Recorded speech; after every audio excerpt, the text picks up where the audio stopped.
This is the Working in Hell podcast with your host, Vinny Blasio. Each episode, Vinny takes you inside the world of New York State Corrections, focusing on both corrections officer and law enforcement issues. And now your host, Vinny Blasio.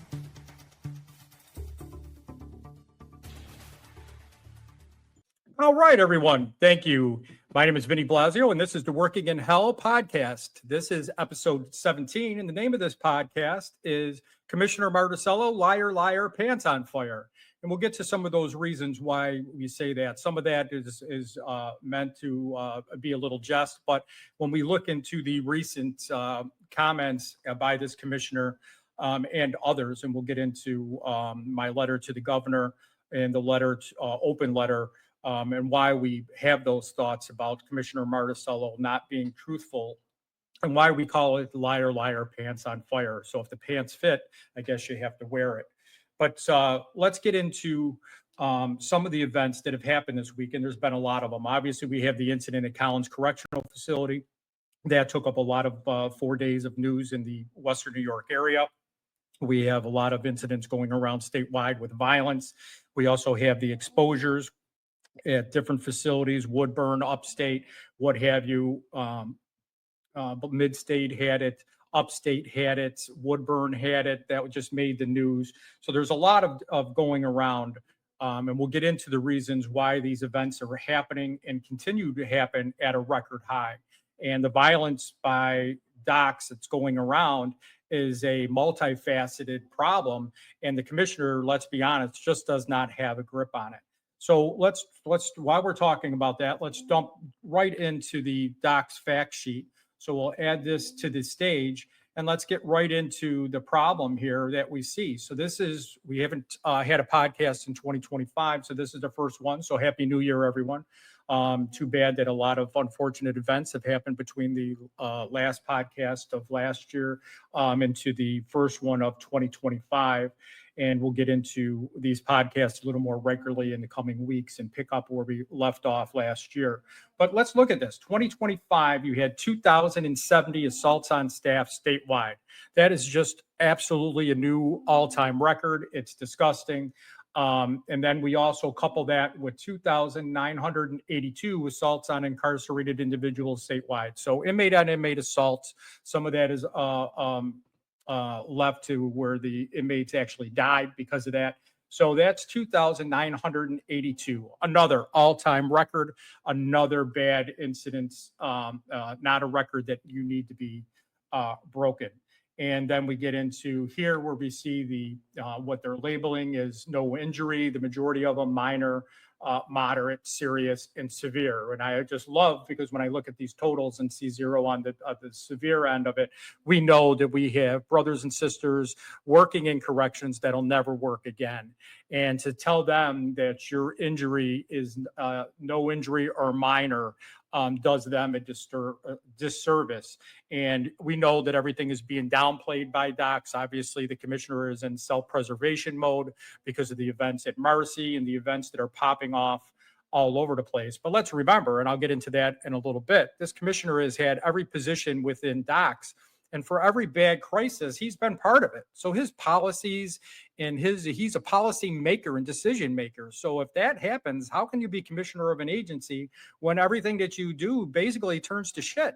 And we'll get into that with this 70% memo that you're basically forcing people to take responsibility for your own ineptness. And I'll spell it out because I put it in writing.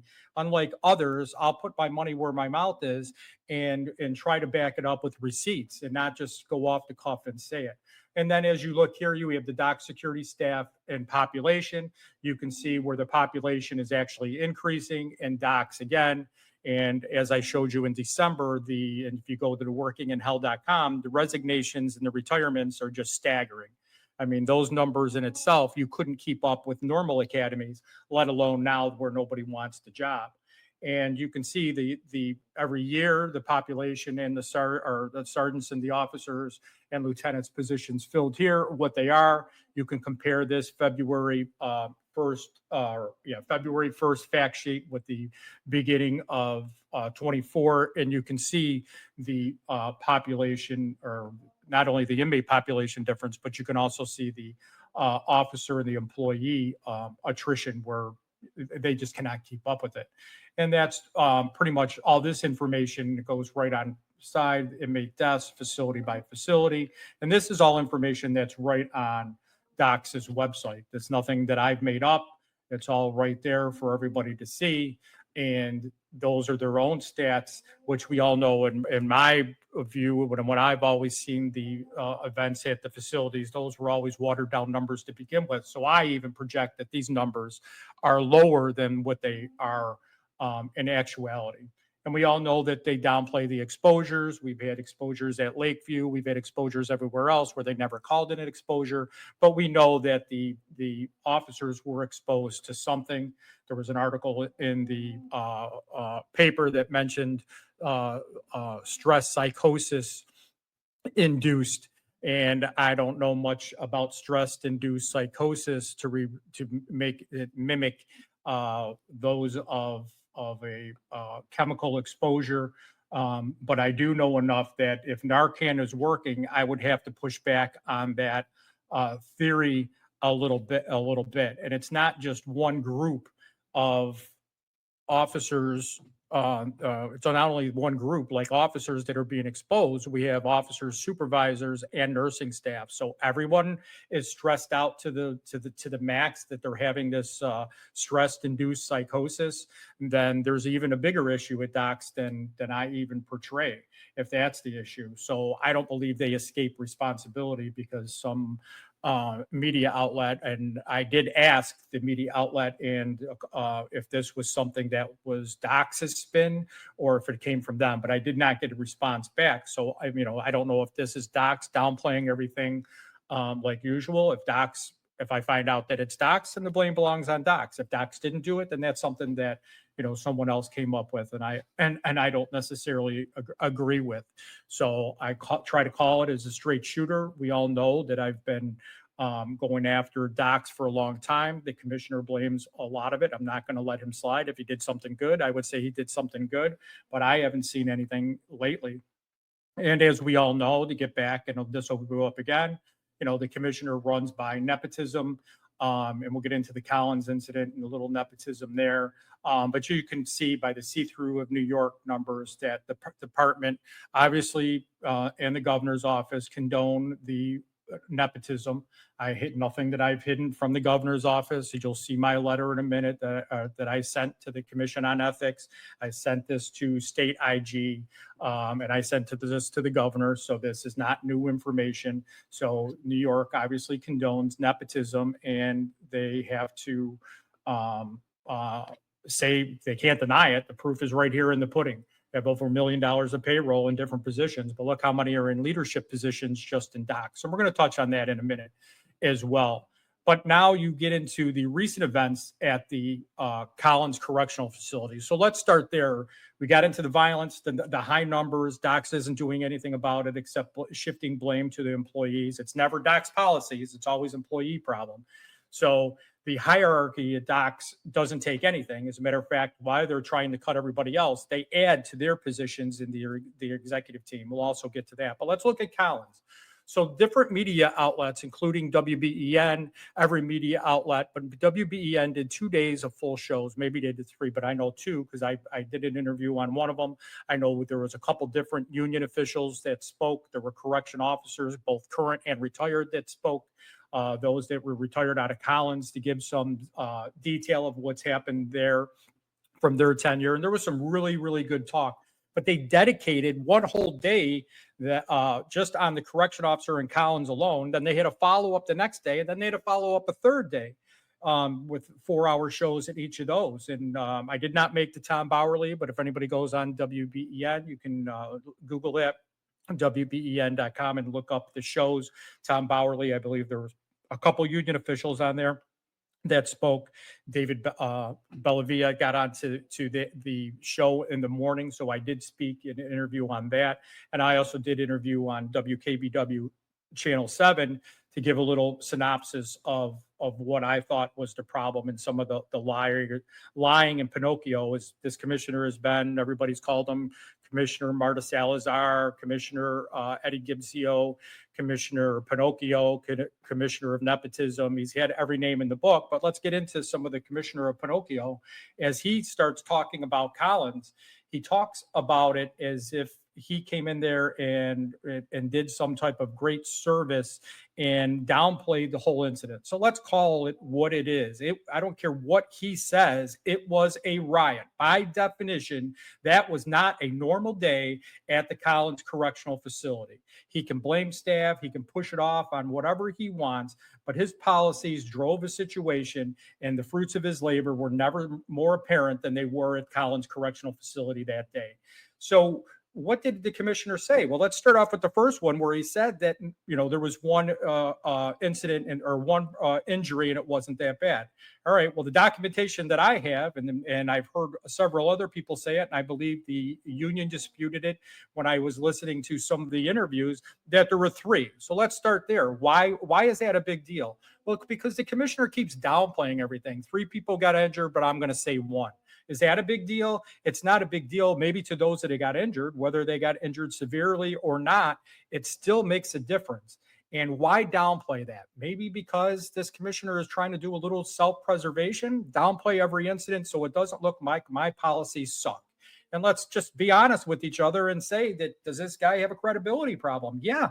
Everything that he said was disputed by whether it be different unions, the employees, or people that were talking, included the media, which finally, for the first time, I see the media doing a little pushback. They're not taking docs at their word anymore. And to be honest with you, that press release that came out, how could you? Because it made it sound like, oh, for the safety and security, we removed the officers from the dorm. So let me ask you, when was the last time security personnel were evacuated or taken out of a dorm and that wasn't a serious incident? Tell me that. Was it a UI? I guarantee you it was a UI. Did the commissioner normally come in for a normal problem at the facility? No. So the fact that you had state police lined up as a parking lot from Gowanda parking lot that's now closed all the way down Middle Road, all the way around, all the way, looks like it was a new state police barracks recently built because there were so many state police cars, I couldn't believe what I was seeing. Now couple that with all the CERT vehicles and everybody else that was running and marching in formation going into the facility. Is that another day, normal day at the facility? No, it's not. So why downplay it? Why are we speaking in riddles and trying to downplay it and call it what it is? It was a riot. The inmates took over the dorm. Is it normal for you to remove officers and have a camera looking through the dorm and communicating through a window to inmates? No. Is it a normal day to have inmates brandishing ice pick style weapons and holding up weapons and the officers are removed from that area? No, that is not normal. So what in the world tarnation can anybody could turn around and say, oh, the commissioner is telling the truth and downplay this incident? That is not a normal day. Nobody wants to have one of those days, and nobody should have one of those days. But the policies are disgusting, disingenuous, and the spin that he is trying to play, that like he came in, saved the day, and everything is peachy keen. No, everything is not peachy keen. The jail was locked down. Prison was locked down for 4 days. So let's call it what it is. That was not a normal day at Collins Correctional and never will be, and hopefully it will never happen again. But let's be honest with each other and have an open a dialogue about it, because when you're lying to the public, and let's talk about lying to the public. So the commissioner can lie to the public. We know that he lied about the incident. We know that he lied about the number of injuries. The officer lies on a report or lies anything. He can't even speak to the media without getting a threat of being fired. But it's okay for the commissioner to put out these fairy tale fantasy stories and he suffers no repercussions. How is that not a conflict? How is that not a problem? But yet, when I was working as a lieutenant and falsified a document, not only would I be disciplined, I'd probably be charged criminally. So come on, let's get our heads out of the proverbial where, and let's talk with a little respect and on decency, because only people that you're hurting are your employees. And we'll get into how you're hurting them with the new 70 is the new 100% in a minute. But you downplayed the incident so bad that you've turned the whole bad situation over. every entity, whether it be the response teams, whether it be the people that are working, the personnel, whether it be civilian or security at Collins, has no faith. And we've already seen that this commissioner just recently got a letter of no confidence from the correction officer and correction officer sergeants union. So they have no confidence.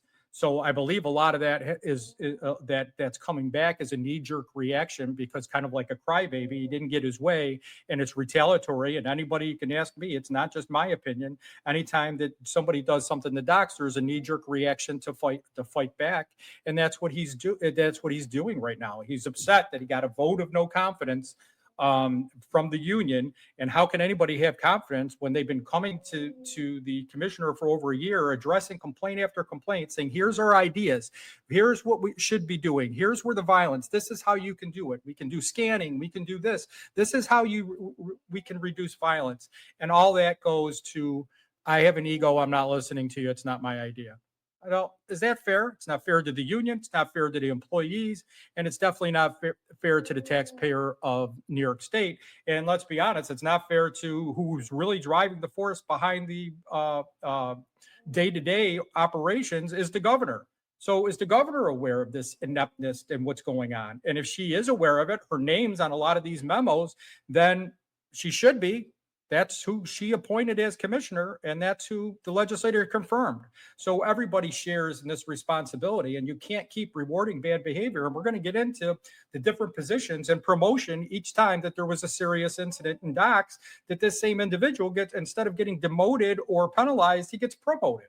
But sometimes when I look at New York State, I say, it was always a joke that, those people that are incompetent get promoted.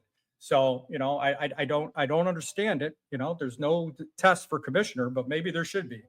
But we'll get back into Collins, and I do hope that everybody, both mentally, physically, I know that a lot of people, even after that incident, people don't realize the stress levels, and they were there. People were brought in from other jails to help search. They were mandated for a very long time. One I just got off the phone with was mandated for 72 hours. Nobody should be working like that.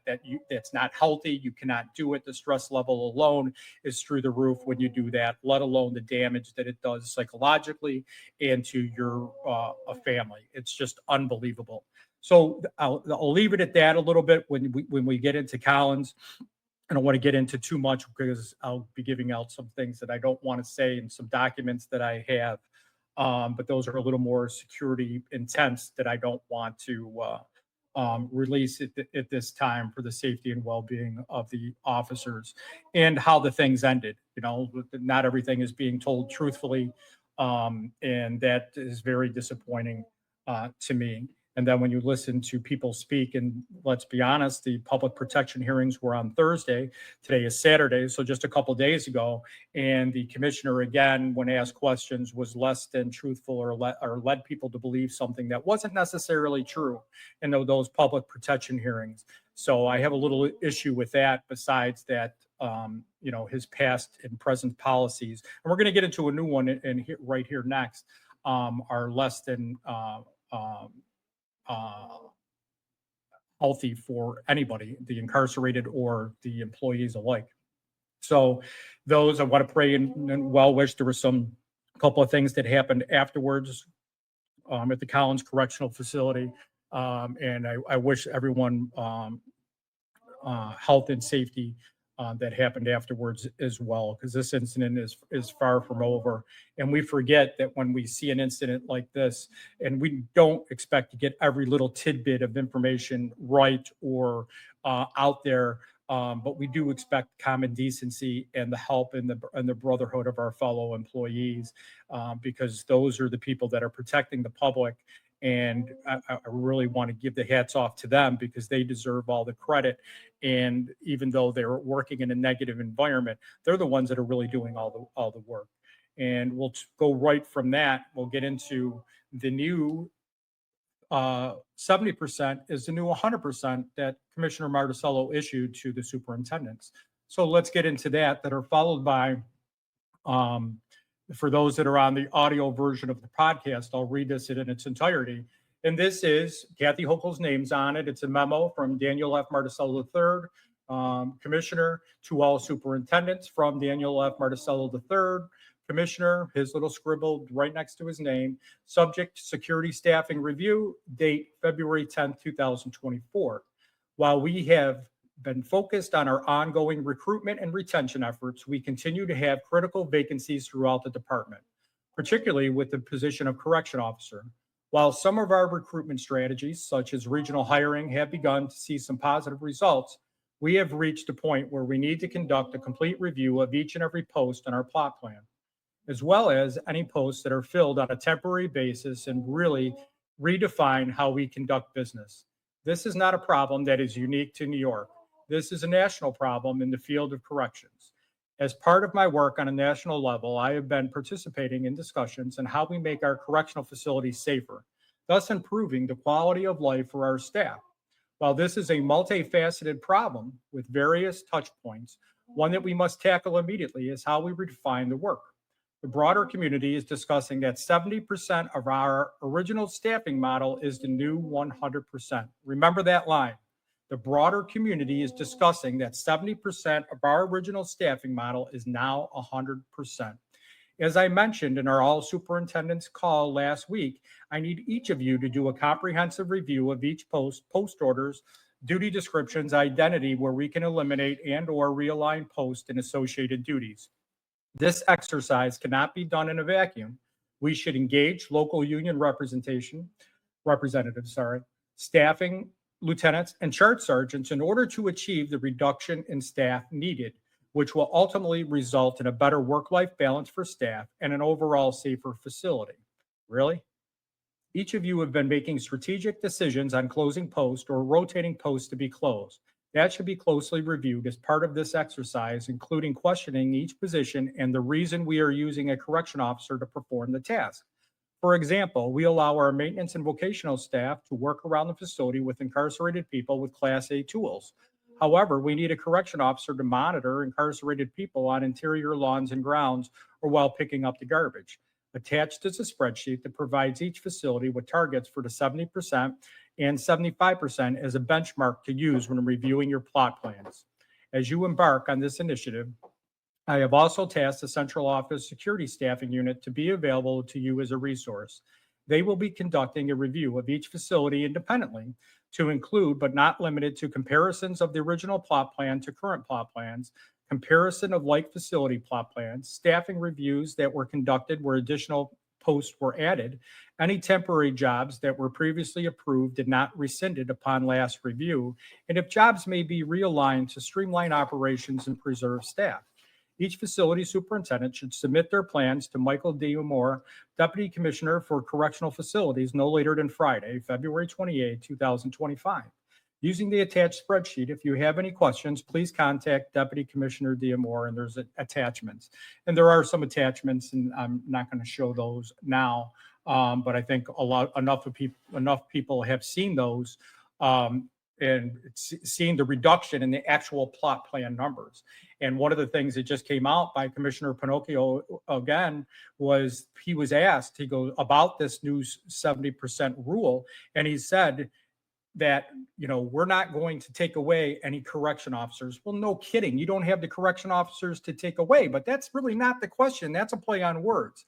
What he didn't say, but he knew what the question was, but decided not to answer it correctly, was that he's taking away post from a facility. So just like Ford, if they're building cars and they're putting out 100 cars a day and they have a shift of 100, but now all of a sudden the workload is beginning more and more, they have 150 that need to put out. You're not going to shrink that staff. And now if only friggin' 80 of them are there because you can't fill the vacancies, you're not going to cut more. You're not going to cut more staff and hope to produce the same amount of vehicles. You're going to try to hire more staff, which they cannot do. And that's the problem. This commissioner used to be director of human resources. At one time, it was called the director of personnel. He's held all these positions, so he can't shirk the responsibility. You cannot get people because of your failed policies. People in the public know everybody's getting injured. Nobody wants the job. I got to work these crazy hours. Nobody wants to work shift life to begin with. Nobody wants to work weekends and holidays, and we get that.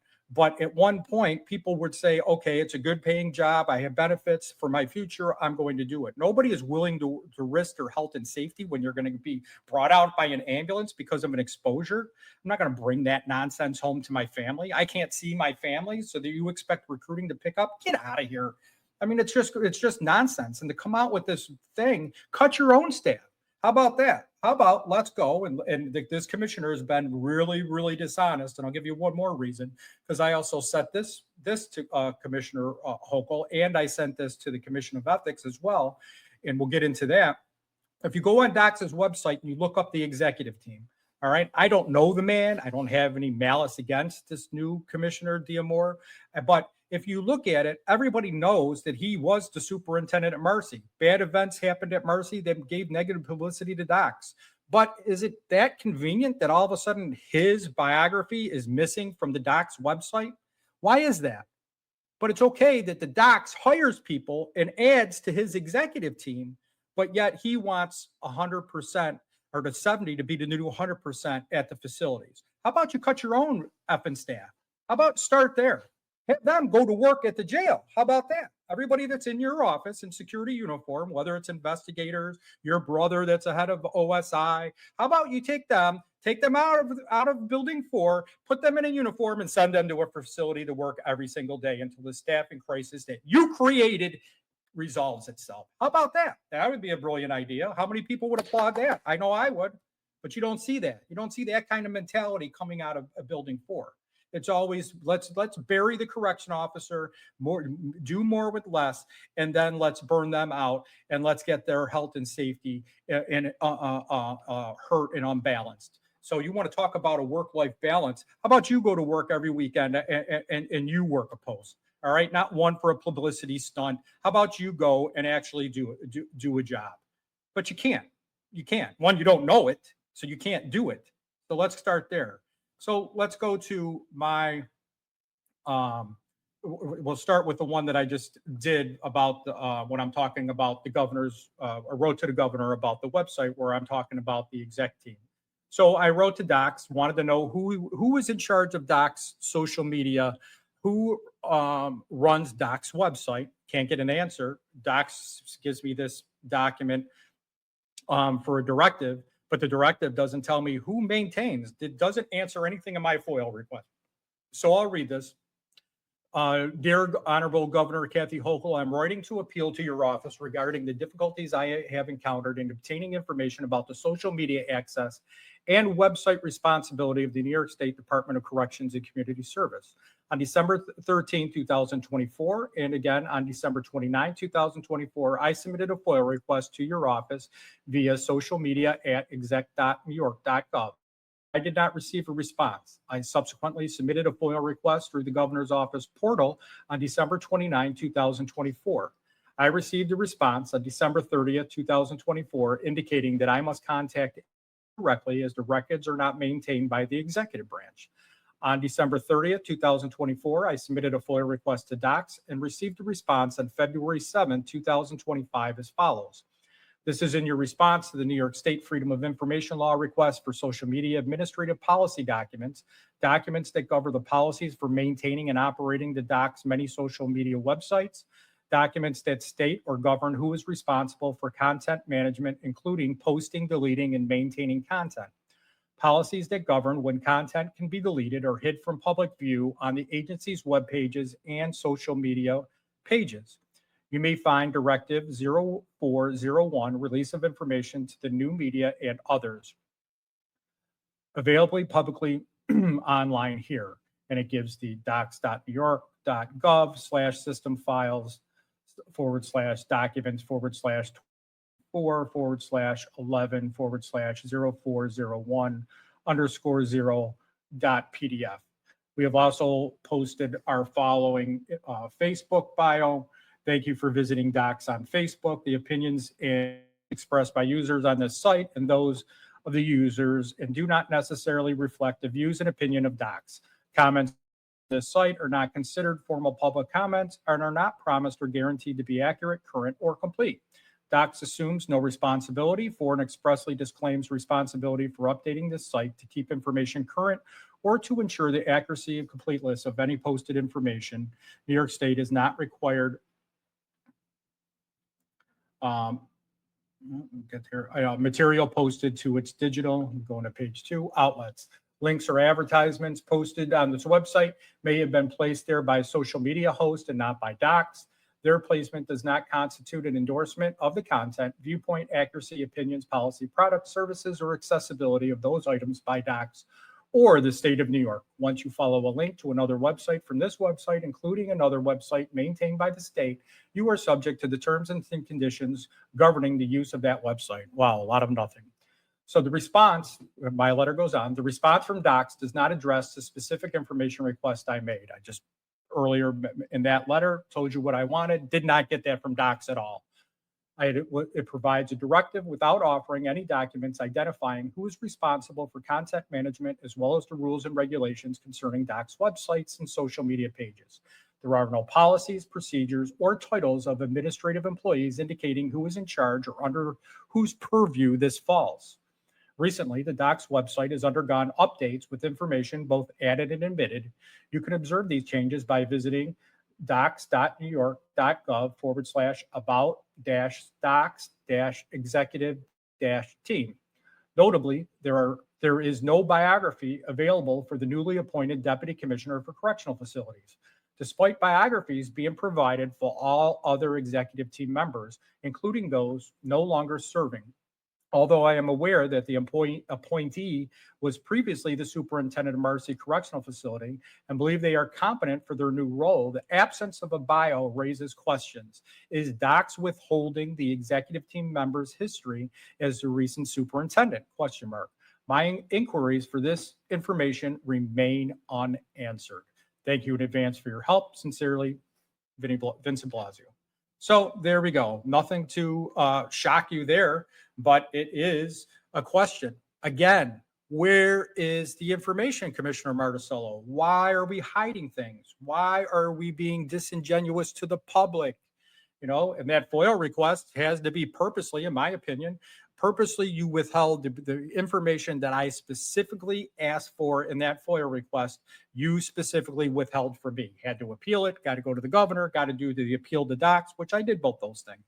All right, so I digress. So now let's get back into, the beautiful memo that Daniel F. Marticello III put it back up on the screen. The security staffing review. This is the 70 is the new 100. So here is my rebuttal to that. And we'll blow that up so you can see it. Take my face off there so you don't have to look at me anymore. And this is dated today, February 15, 2025. And February 10, 2025, New York State Docs Commissioner Marticello issued an internal memo to all superintendents instructing them to reduce staffing of their budgeted fill items, BFL, by 30% at each facility. This memo does not mention any corresponding reduction in the size of the commissioner's executive team or staff. Key right there. Let's not touch his staff. The palace guards remain. This should send off immediate alarm bells. The commissioner has stated that he needs to review Doc's business. There is a need to examine how Docs operate, starting with the commissioner himself. It should be noted that he previously served as director of personnel for Docs, and he has held various positions of responsibility for internal decisions. He has been involved in decision-making during several crises and has continued to receive promotions. How and why? Commissioner Marticello formerly held the position of Director of Personnel, now known as the Director of Human Resources, Deputy Commissioner, Executive Deputy Commissioner, Acting Commissioner, and currently Commissioner. Despite having these policy and rulemaking roles, accountability for certain issues he made remains unclear. Questions arise regarding the downsizing of his own staff following the closure of multiple facilities. Potentially to set an example, he chose to add to his own staff. Additionally, concerns about promotions and nepotism within the organizations warrant further scrutiny. Don't we agree there? As suggested by information available on see-through.net. I just showed everybody that. You see all his family members in leadership positions. All his family seems untouchable as he cries for a 30% plot plan reduction of jobs that are needed to safely and humanely run each prison. Look at all those people with the same last name in leadership positions. It screams nepotism. I have made several complaints to Governor Hochul and also the New York Commission on Ethics. To date, not surprisingly, I have not received a reply. Employees, officers, supervisors, and management informed that closing Great Meadow and Sullivan Correctional Facilities would worsen recruitment, staffing, and retention. Isn't he responsible for his own failed policies? Question mark. Now he wants a 30% reduction due to these failures. And we'll get into it's a good point that I made here, and I did it intentionally. We'll talk about what Sullivan and Great Meadow did. And it was pointed out that they were going to have the problems and it wasn't going to solve anything. It was only going to exacerbate the situation. And we'll touch on that in a minute. So the commissioner's initiative to address staffing issue overlooks significantly safety concerns. His superintendents fear they will be scapegoats if violence occurs. Knowing this plan, if enacted, would escalate dangers for both employees and inmates. Responsibility should not fall solely on them, but also on the commissioner. Blood will be spilled. Imagine an auto manufacturer already short-staffed being asked to cut 30% of needed jobs of its staff already needed to increase production when it had 100% of those jobs. This could not be done safely. A CEO making such a request in the auto industry would be terminated. How much more challenging is this for a prison? Question mark.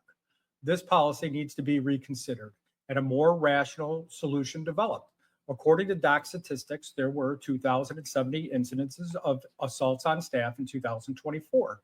Additionally, there were 2,982 incidents of inmate-on-inmate assaults, some resulting in death. Both assault categories are at an all-time high. If this commissioner cannot control, how does this plan that diminishes manpower help curb violence? It is important for the commissioner to carefully evaluate this plan to prevent further violence. Can and will he do that? Question mark. Governor Kathy Hochul's name is at the top of that memo. I am to think that she agrees with this ill-advised plan. If so, she will also have blood on her hands. Vinny Blasio, workinginhell.com, Vinny Blasio at outlook.com. So we talk about this memo in response, or my letter in response to the DOC's memo. But one thing that I pointed out here, and I wanted to make sure that the listeners understand this as well, was this was something that was brought up directly to the committee staff. That, hey, if you close Great Meadow and you close Sullivan, it's going to have a lasting problem that you're using Great Meadow. And we all know Great Meadow wasn't closed because of the staffing concern. But if you close it, it's not going to help your staffing concern. It's only going to be a problem. There's no close proximity to another jail. The closest jail is over an hour and 15 minutes away. And those people that don't have the seniority are going to be going even further. People are going to quit. They're going to resign. And he was less than truthful in the report that he gave out about Great Meadow. And if you look on the workinginhell.com website, you can look specifically and see the dates of was an 11-month, because I haven't gotten December, January yet, resignations and retirements. And you see how that kind of skyrocketed. And you see how the academies cannot even keep up with, no matter if the academies were at 100%, nobody ever dropped out, they couldn't keep up, let alone the number of people that are dropping out at an alarming rate after they start or even graduating the academy. The number just cannot keep up with the attrition that's going out. And this was told to him in no uncertain terms, that these are going to be your numbers. This is what's going to happen. And guess what? They didn't. Ego-driven, that my way is the best way and it is going to work. Well, here we are. Fast forward from November to February. Is it working? I can say it's not working. I can also say that it's actually gotten worse, and not to be an I told you so, because I wasn't part of that. You were told so. And you continued to be a problem and an obstacle and not helping. Why is it that you're looking at this problem? Why is it getting worse? Other states, it's actually getting better. If you look at another state, Kentucky, and you look at theirs, very low wages, but they solved a lot of their problems. They solved a lot of their staffing issues without, did they increase pay? Yes. I won't say that they didn't, because they did. Did they increase some of the other things? Yes. But why are they going against a trend of New York? So he can say that this isn't a New York problem, and it's right to say that to a degree, but other states are finding ways to solve the problem, where in New York, it's getting worse, not better. When you look at the attrition rates, it's not getting better.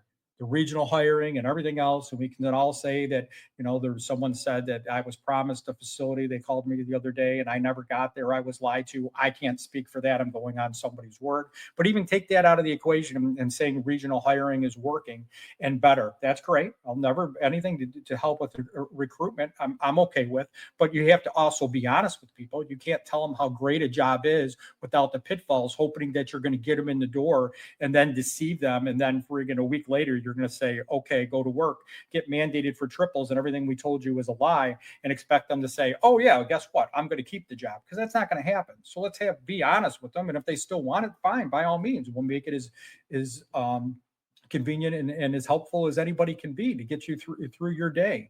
But we have to be honest. We have to be honest with ourselves. We have to put out honest statistics. We have to be honest with what's going on. And that is not coming from any leadership position in docs right now. And from speaking to superintendents, both retired and current, and some I'm sure will be future that I'm talking to, they have no confidence in this commissioner. It's not only the union that spoke out and said they have no confidence. PEF just put out a letter saying that about their 3 recent incidents with their staff about the sexual assaults and attempted rape that they had, one in Western New York at Wendy Correctional Facility. I think another one was at Green, and I can't remember the third one, but PEF just released a statement there too, that they don't believe that they're safe, that their employees are safe. So if it's not a safe environment for employees, civilian, not one for security, the assaults on staff speak for themselves, and it's not safe for the inmates, doesn't anybody care? Is anybody listening? And the commissioner can just make up fake press releases and take the onus off him, and he doesn't bear any responsibility. I can't subscribe to that theory. I just can't. I'm sorry, but there has to be, and the people, what I said in that letter, when I'm talking about past, present, and future superintendents, and what they're afraid of is that, hey, you're asking me collectively to bring all these people in.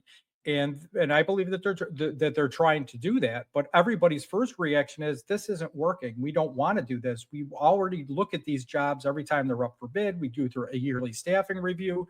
We sign off. We talk to security staffing. Nobody has jobs that we don't need anymore.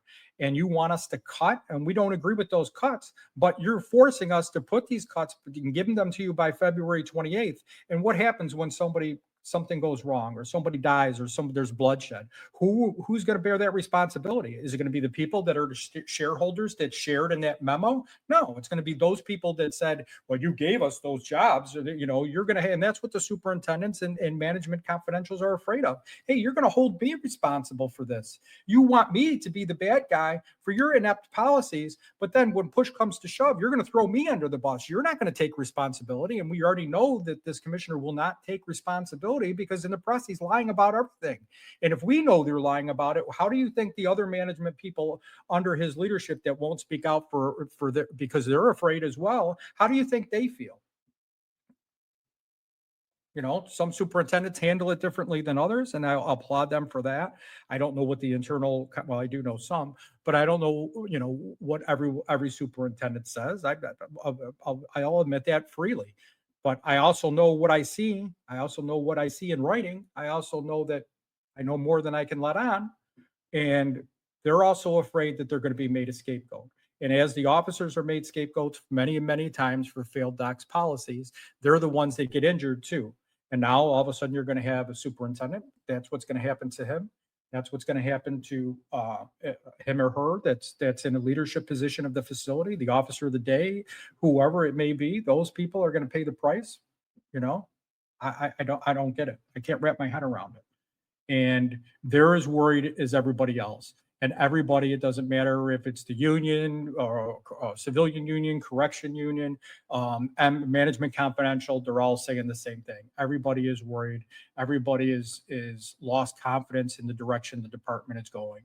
And no one feels safe. And when no one feels safe and everybody is burned out, because as you see the triples and everything else, some are still even saying that they're not getting paid for it. So imagine going to work and working a triple and not even getting paid for it. So as all these things are happening, what do you think is happening to morale?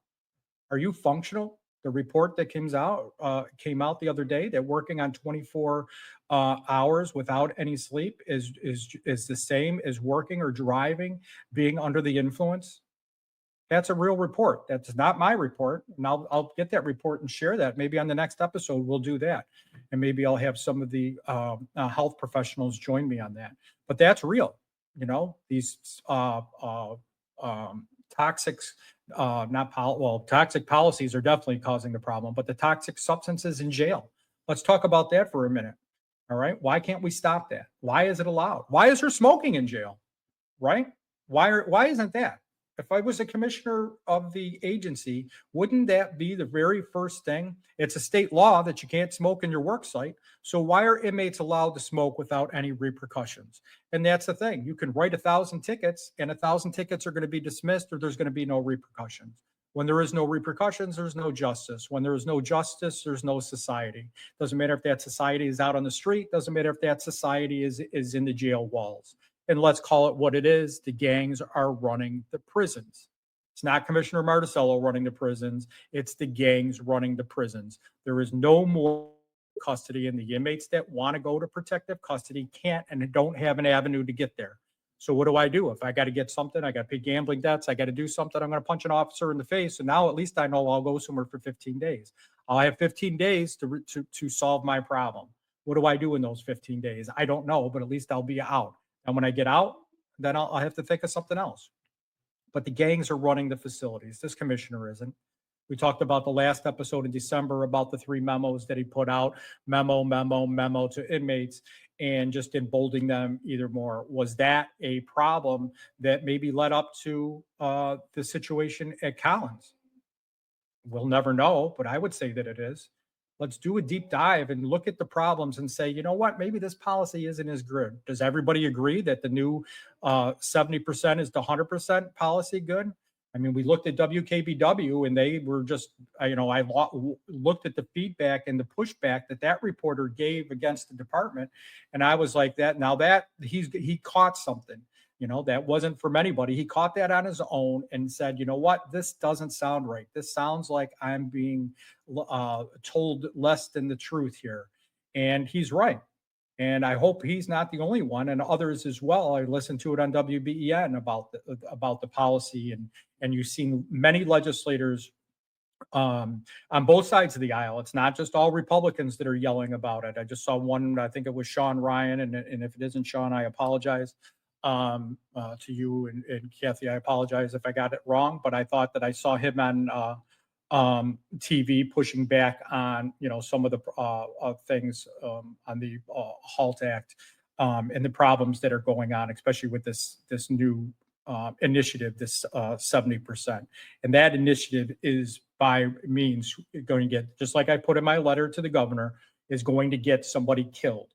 Now, is Kathy Hochul going to accept responsibility? Her name is on that memo. Does she even know about the memo? Let's go again. I started it with asking that.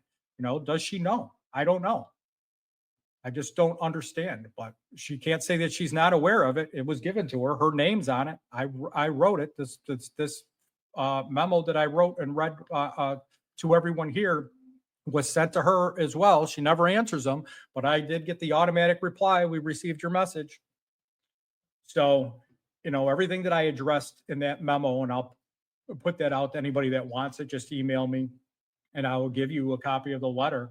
But I think it's not anything that I came up with my own, especially when we're talking about the Great Meadow and Sullivan. That was screamed about. That didn't come from me, that this problem was going to exasperate, not help. That came to fruition. Every problem that's been brought up, there has been solutions made. Everybody wants to yell, and I read press release after press release from the commissioner that no one's working with us. It's all political, and no one's offering solutions. Well, I've seen press releases too on both sides, and I see the unions on both civilian and security, and letters that are going back at least in the press. I don't agree with negotiating in the press, but the department's doing it, so why not the unions? So I see their pushback. I see their solutions. They're saying, well, let's get to repealing part of HALT. Let's go back to disciplinary. It goes back to smoking. Why isn't there disciplinary for smoking? because the commissioner took away all the tools. Let's get back to that. But that was ego drives. It wasn't my idea, so I can't do it. Ego drives these decision makings. Everybody in the public is like, well, what do you mean? Why isn't there? Because there just isn't any penalties. There used to be penalties for drugs, no penalties for drugs anymore. We don't even test for drugs anymore. So all these things have watered down. And what did you think was going to change in the climate of a facility? Did we think that this was going to be something that was going to be great and say, okay, that, no repercussions, we're going to bring Boy Scout behavior?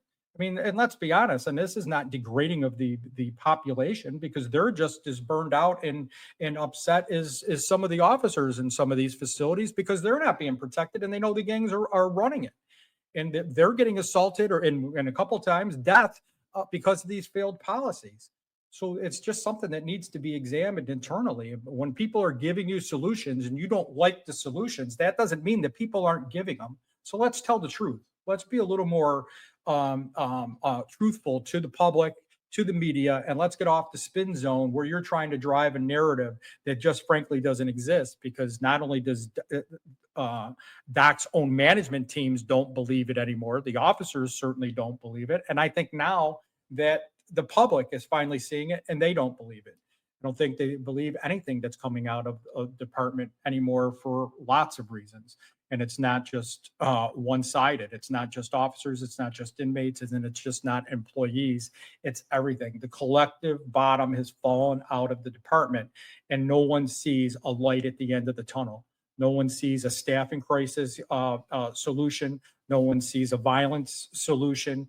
And you can't. And this is the part that I'll end with. You have a record all-time high, DOC's numbers, not mine, that are at an all-time high, and now you're going to cut positions. And then you're going to spin it in the media saying, well, we're not cutting correction officers. Well, no kidding. You don't have the correction officers to cut, but you're cutting positions. So that's a play on words.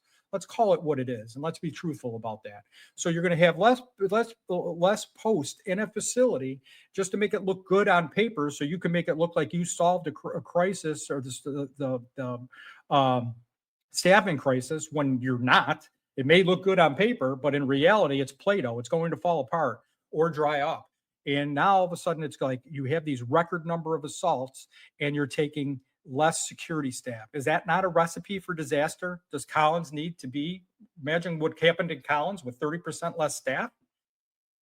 I can't even imagine. Are we going to run everything by pulling out officers out of a cell block? Are we going to pull them off a dormitory? Is that going to be the new way? And just put up cameras and speak through glass and say the inmates run the asylum? Is that going to be the new normal? I think it is.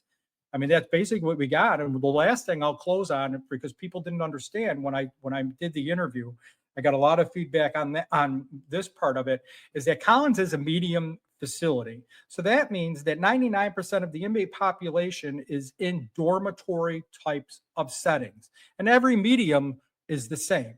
And with DOC's wave of a magic wand, when they closed all these maxes, they changed the status of a max mentality inmate that was once classified as a max, waved the magic wand, and now all of a sudden they're in a medium. They don't belong in a medium. And there's no cells to put bad behavior. So what do you do when an inmate can't behave? You can't close the door, lock them up. So you lose a dorm. And let's call that what it is. You have a riot. It's not normal. So it's just like a college dormitory, except the college dormitory has an RA. That RA has more authority on most days than a correction officer does, because the DOC's policies and New York State legislature have usurped the power and taken the authority away from the correction officer and given it to the inmates. The inmates know that, the commissioner knows that, and he decides that he just wants to cram more progressive policies. And as he said during the public protection hearing, as he said at the union meeting, he's on record in the inmate podcast that he did, that he believes that more progressive policies and progressive programming is the answer. And we've seen that so far that has not worked. So with that, I'll close. I pray for all of you that are still behind the walls and the gates.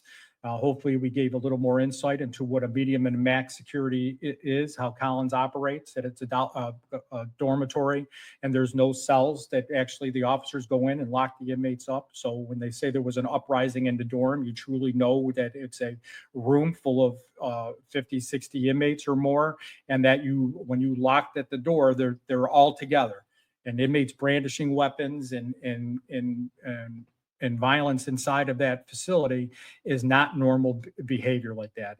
And I can't wrap my head around anybody calling that is not a takeover or that's not barricading the dorm. I can't. We can downplay it all we want, but at the end of the day, that was not a normal day for anybody that worked there, especially not the officers that were chased out, especially not the inmates that were probably scared, some of them, because they had wondering if they were going to be on the other end of that weapon that the inmates were brandishing. So again, anybody that wants these memos, the letter that I wrote will be on the workinginhell.com website. And hopefully we'll have this video, this episode out on both your audio and video platforms. And again, be kind. You never know what the person next to you is going through. I wish you all well as we get on through the different violence and the different exposures.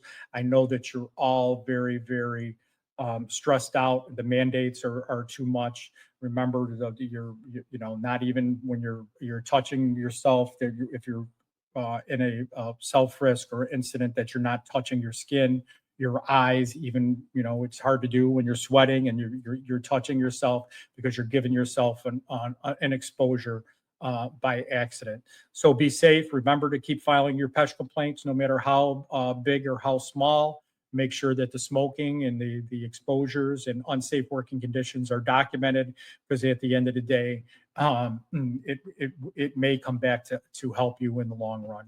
So with that, we'll close. Thank you, everyone. This is I'm Vinny Blasio in the Working in Hell podcast, and you can find more information on the workinginhell.com. Thanks, everyone. You've been listening to the Working in Hell podcast with Vinny Blasio. Find this podcast on any of your favorite platforms like Audible, iHeart, and Spotify. And be sure to check out www.workinginhell.com for more information and important links. Thanks for listening, and we'll see you next time.